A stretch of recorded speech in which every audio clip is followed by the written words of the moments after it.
The contents of this program may not necessarily represent the views of Ummah Channel.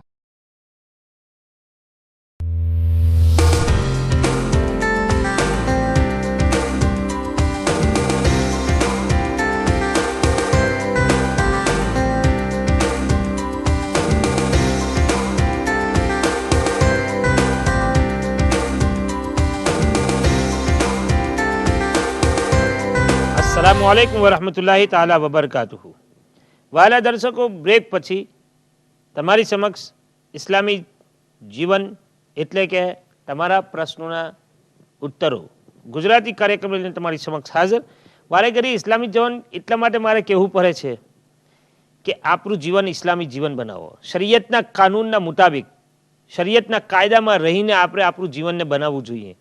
એ જ ખાતર મારે કહેવું પડે છે અને વારે ઘડીએ રિમાઇન્ડ કરવું પડે છે આપણા લોકોને.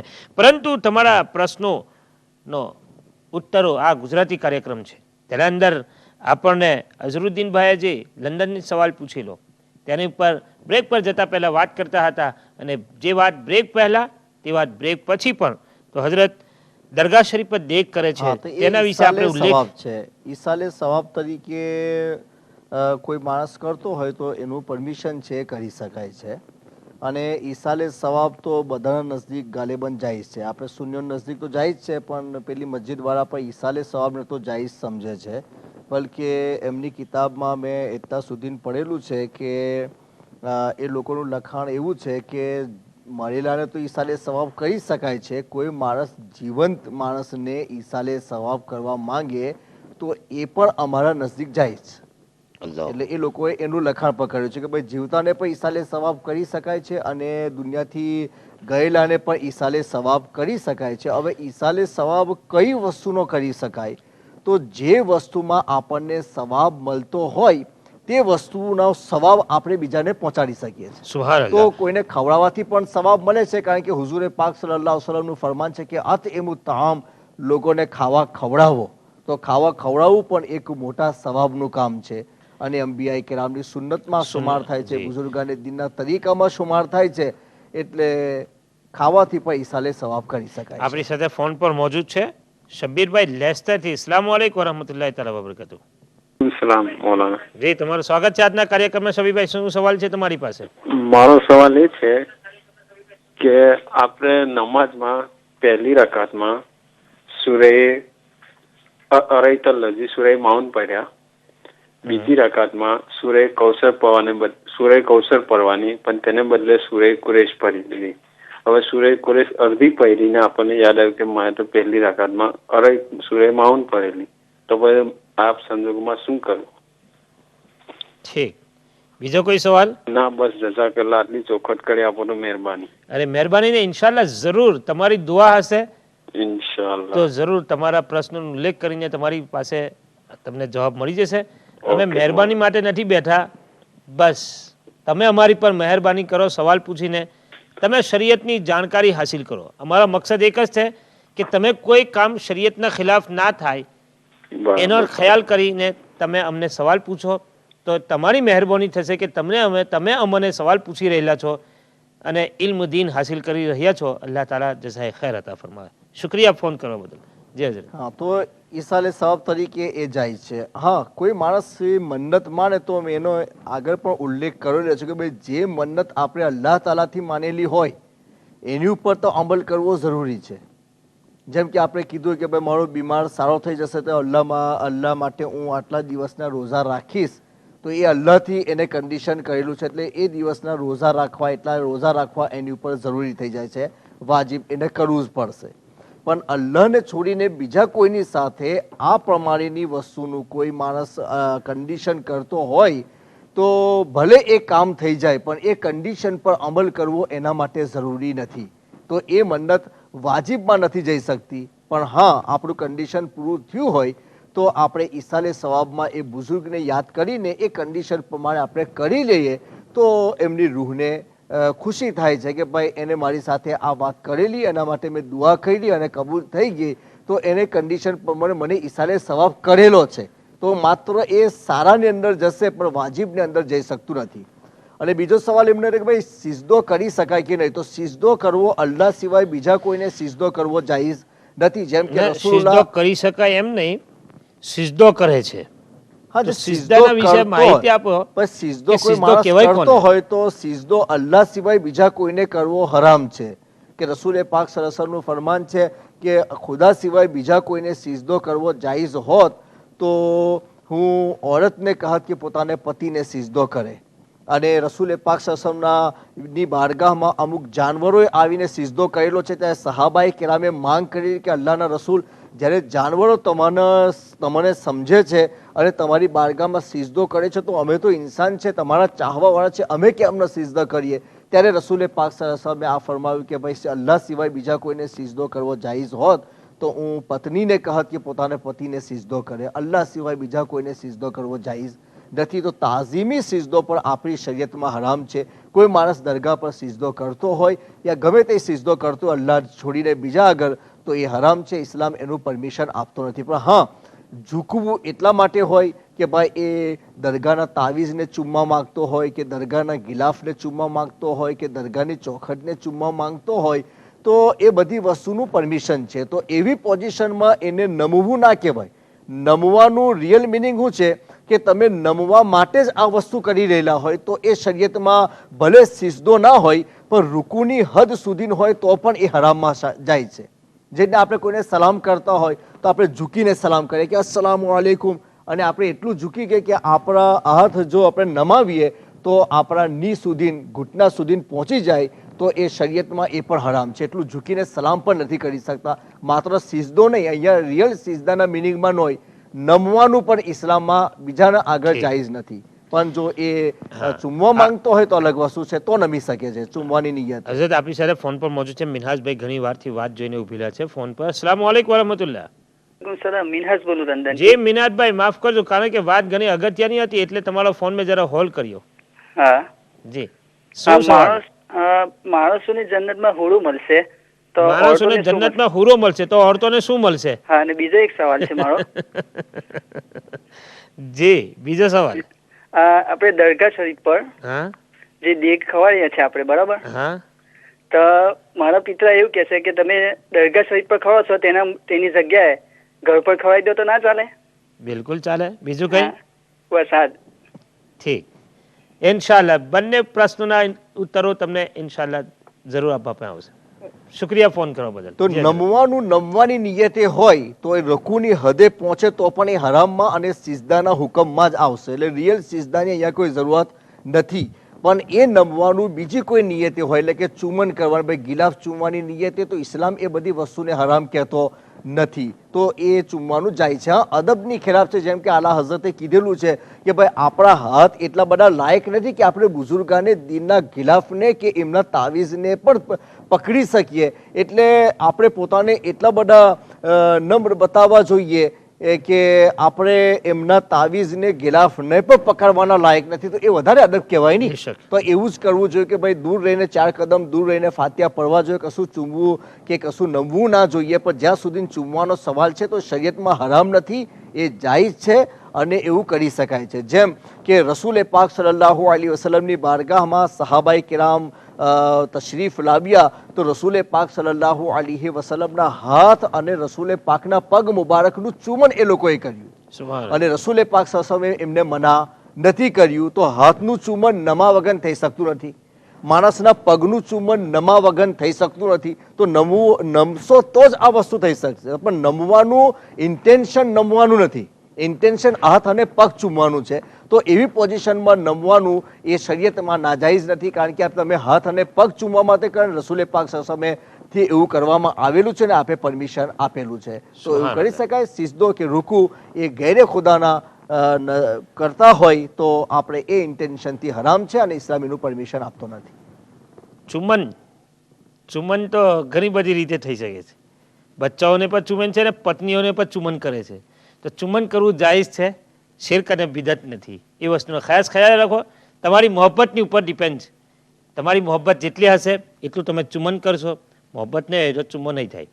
બરાબર, વાત ઘણી અગત્યની હતી કે દરગાહ શરીફ પર તો આપણો વજૂદ, આપણું જિસ્મ, આપણું શરીર, આપણા હાથ એ લાયક નથી કે કોઈ અલ્લાહના બરગુઝીદા બંદા, અલ્લાહના વલીના કબરે અતહરને, તેમની ઉપર ઓરાવેલી ચાદરને, ગિલાફને આપણે ચૂમી શકીએ, કારણ કે આપણા હાથ ગુનાહાલુદ છે.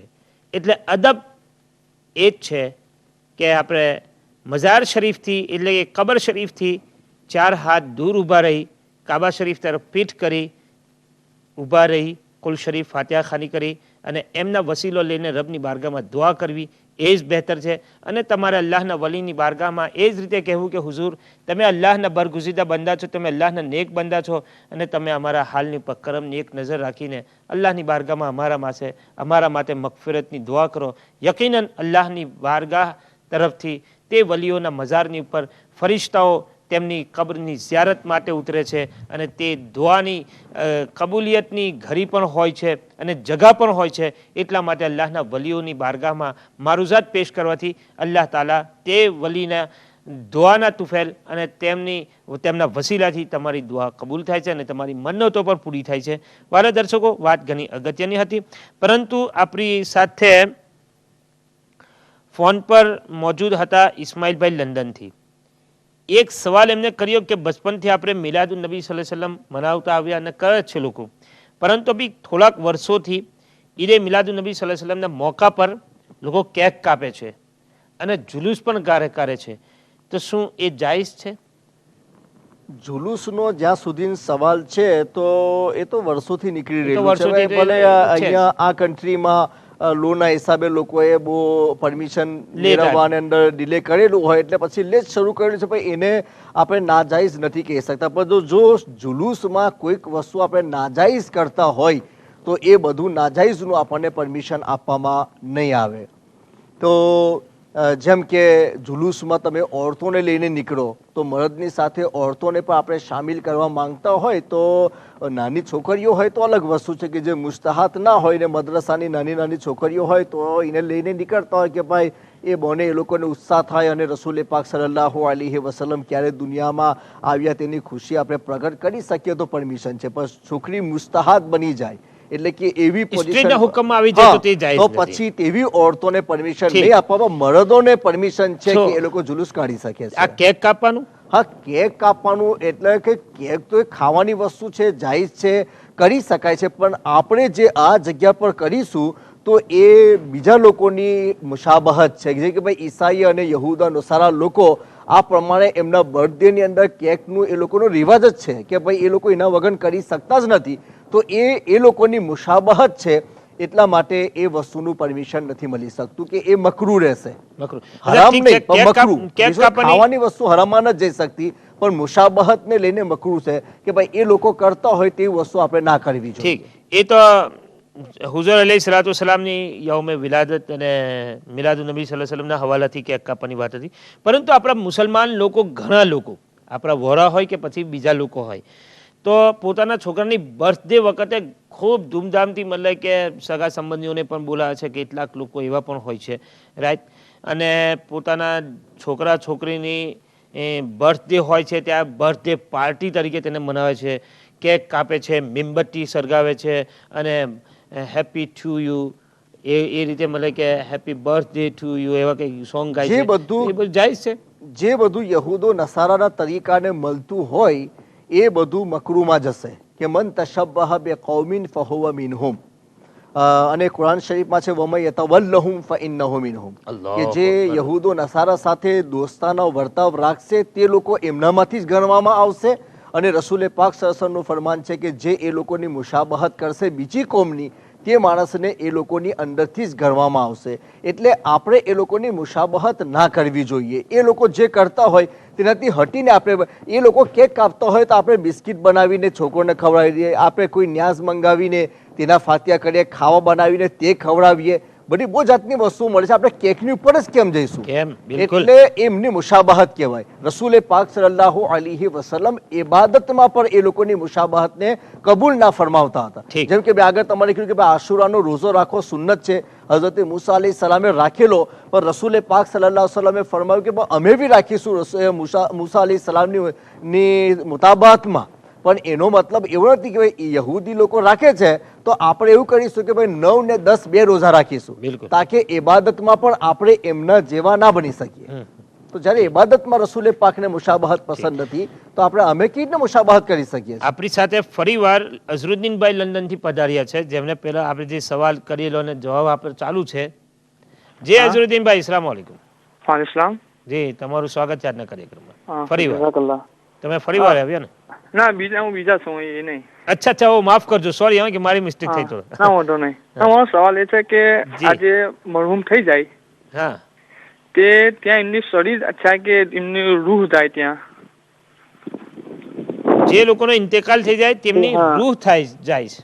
હા, રૂહ થઈ જાય તે ત્યાં રૂહ એ જે ફરે સમજી કે રૂહ પછી- નીકળી જાય છે. જી જી, હા, તે ત્યાં રૂહ ફરે કે પછી શરીર ત્યાં આખું ફરે? ઠીક. બીજો કોઈ સવાલ? બીજો સવાલ એ છે કે મારો જે એ મરહૂમ થઈ જાય તે આપણી પાસે આવે?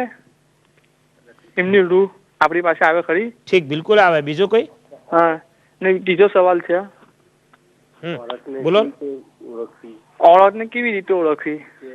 ઓરતને કેવી રીતે ઓળખવી હા, એટલે કેવી રીતે, એટલે કે ક્યારે, કેવી, હું રીતે ઓળખવાનું? જ્યારે મરહૂમ થઈ જાય ત્યારે. ઓ અચ્છા, એટલે મરહુમ થઈ તો ઓરત તો ઓળખાય જ જાય ને કે ઓરત છે. એટલે એવું નહીં, મારો કહેવાનો મિનિંગ અલગ છે. એટલે તમે એવું કહેવા માંગો છો કે કોઈ અંજોની ઓરતની લાશ મળી હોય તો એ મુસલમાન છે કે હિન્દુ છે કે કોણ છે, તેને કેવી રીતે ઓળખવી, તેવું તમે કહેવા માંગો? નોન મુસ્લિમને ઓળખવી કેવી છે એવું. હા, બસ. તો મને એટલે જ મેં તમને સવાલ પૂછ્યો કે તમે એવી રીતે ને બીજો સવાલ એ છે કે જ્યારે નમાઝ પડતા હોય આપણે ઇમામ સાહેબ ને એમની રાકાત છૂટી, આપણે જોડે કે આપણે બીજી રાકાતમાં ગયા, એમને એ સદન જતા રહ્યા ને આપણે પાછળથી આવ્યા ને આપણે સજ્જો કરીશ એ પાછળથી આવ્યા ને આપણે બહુ યાદ નથી આવતા સવાલ, પછી કરીશ સાહેબ. હું તમને તમારા સવાલ દોહરાવ્યો, કદાચ તમારું હું જે પ્રમાણે મને સમજ પડે તમે એવું પૂછવા માંગતા હોય કે ઇમામ સાહેબ સજદામાં જતા રહ્યા હોય. ના, એ આપણે બાબર રૂકુમાં જતા રહ્યા. ઇમામ સાહેબ રૂકુમાં જતા રહ્યા હોય ને આપણે આવ્યા, હવે આપણે કોલ બોન્ડીને રૂકુમાં જતા રહીએ તો શું એ રકાત ગણાય? સના પઢાય આપણાથી, સના પઢવી જોઈએ, પઢવી પડે. ઠીક. બીજો કોઈ સવાલ? ના, બસ જઝાકલ્લાહ. ઠીક છે, શુક્રિયા અઝરુદ્દીનભાઈ. માશાલ્લાહ, તમારી હિંમતનું હું દાદ આપું છું હા હા કે તમને મતલબ કે એમ થોડુંક બોલવામાં તમે જબાન પર મતલબ કે પકડાય છે, છતાં પણ તમે હિંમત કરીને ફોન કર્યો, તેનાથી હું ઘણા બધા દર્શકોને હું એમ કહેવા માંગીશ કે અઝરુદ્દીનભાઈ આપણે જે પ્રમાણે હિંમત કરી અને સવાલ કર્યો, દરેક દર્શકને કહીશ કે તમે પણ સવાલ કરો. જી,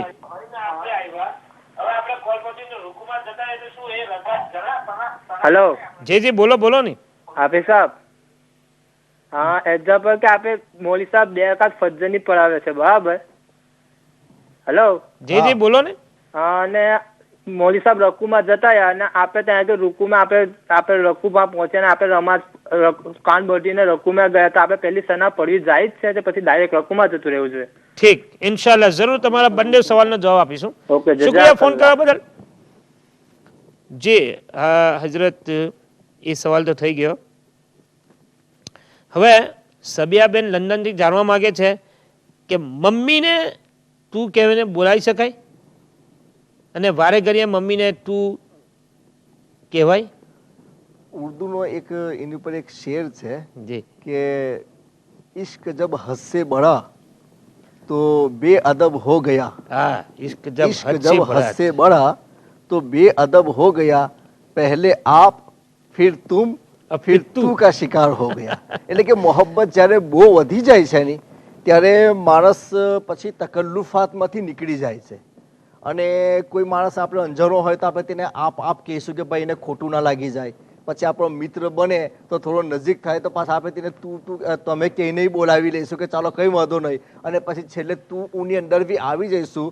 પણ એ બધી વસ્તુઓ એની ઉપર છે કે ભાઈ આપણે આ વસ્તુ બોલીશું તો આપણું ઇન્ટેન્શન બોલવામાં શું છે, અને આપણે એ બોલીશું તો સાંભળનાર માટે એ વસ્તુ કેવી કહેવાશે, બંનેના હિસાબે એનો ફેસલો કરવામાં આવશે. ચાલો આપણને કોઈની સાથે વધારે મોહબ્બત છે ને આપણે તું બોલી જઈએ, પણ તે સામેવાળાને તું પસંદ ના હોય તો તેની ડિસરિસ્પેક્ટમાં જ ગણાશે. તો તેવા માણસ સામે એ તું કહેવાનું પરમિશન નહીં મળે. યા આપણા ઘરમાં બહારના માણસો આવેલા હોય અને તેમની સામે આપણે તું હું કરીશું તો તો તે લોકો એવું કહેશે કે યાર આ લોકોને બોલવાની પદ્ધતિ પણ નથી અને મોટા માણસોને તું કરીને વાતો કરે છે, તો એ આપણા ઘરની ખોટી છાપ પડશે. તો બહારના માણસો બેઠા હોય તો પણ એવું કહેવામાં ન આવે. તું ક્યારે કહી શકાય કે ભાઈ જ્યારે આપણને ખબર છે કે આપણે મમ્મી સાથે એ જ પ્રમાણે વાત કરીએ છીએ ને આપણી મમ્મીને ખોટું નથી લાગતું, તો એવા વસ્તુની અંદર તું કરી લે તો એનું ઇસ્લામ પરમિશન આપી શકે છે. બિકોઝ એ માં સમજે છે કે એ કોઈ બેઅદબી નથી અને બેટી પણ કોઈ બેઅદબીની નિયતિ નથી. બોલતી હોય, ગુસ્સામાં તું બોલે તો પછી ઇસ્લામ એનું પરમિશન નહીં આપે. કારણ કે ગુસ્સામાં જ્યારે બોલતી હોય તો એનો મતલબ એવો જ છે કે બે ઇજ્જત કરવા માટે તું કરી રહેલી છે, તો પછી ઇસ્લામ એનું પરમિશન નહીં આપે.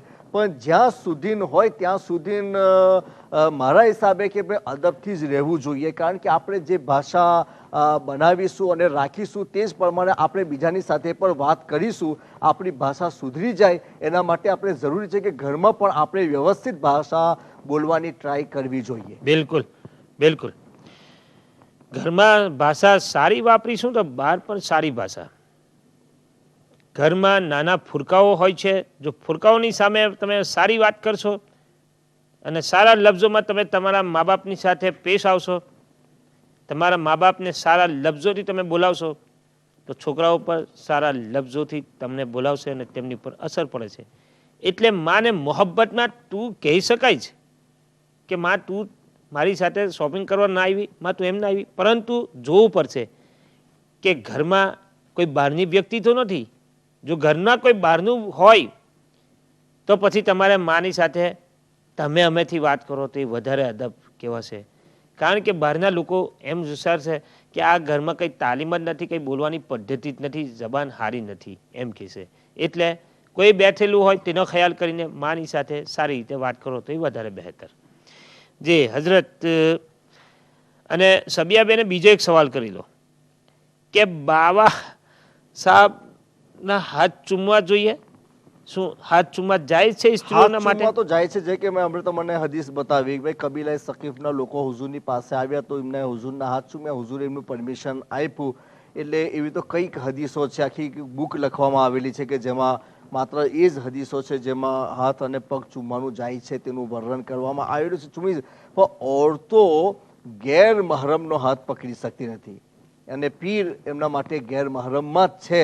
એ ભલે મુરીદ બનાવે કે પછી એ ગમે તેટલો મોટો બુઝુર્ગ હોય, પણ જ્યારે રસૂલે પાક સલ્લલ્લાહુ અલૈહિ વસલ્લમે ઓરતોના હાથ નથી પકડ્યા, બલકે હદીસે પાકમાં એટલું વર્ણન આવેલું છે કે રસૂલે પાક સલ્લલ્લાહુ અલૈહિ વસલ્લમે અમુક વસ્તુમાં ઓરતોથી પણ બૈઅત કરેલી છે. એટલે કે ઓરતો એમની બૈઅત હુઝુરની બૈઅત કરેલી છે અને બૈઅતમાં ઓરતોએ હાથ આપવાનું વિચાર્યું તો હુઝુરે પાક સલ્લલ્લાહુ અલૈહિ વસલ્લમે ફરમાવ્યું કે ના, તમારો હાથ પકડવો જાયઝ નથી, પણ મેં તમારે બોલીને મારી સાથે બૈઅતમાં શામિલ કરી લીધા. તો અલ્લાહના નબી માસૂમ છે. એ જો ગેરમહરમના હાથ પકડે તો પણ કોઈના દિમાગમાં એ ખ્યાલ નથી આવી શકતો કે એ લોકો ગુનાનો ઈરાદો કરી શકે. માસૂમ હોવા છતાં પણ રસૂલે પાક સલ્લલ્લાહુ અલૈહિ વસલ્લમે આપણી તાલીમ માટે ઓરતોને કોઈ બી ગેરમહરમ ઓરતની સાથે હુઝુરે મુલાકાત કરી નથી કે હાથ મિલાવ્યો હોય.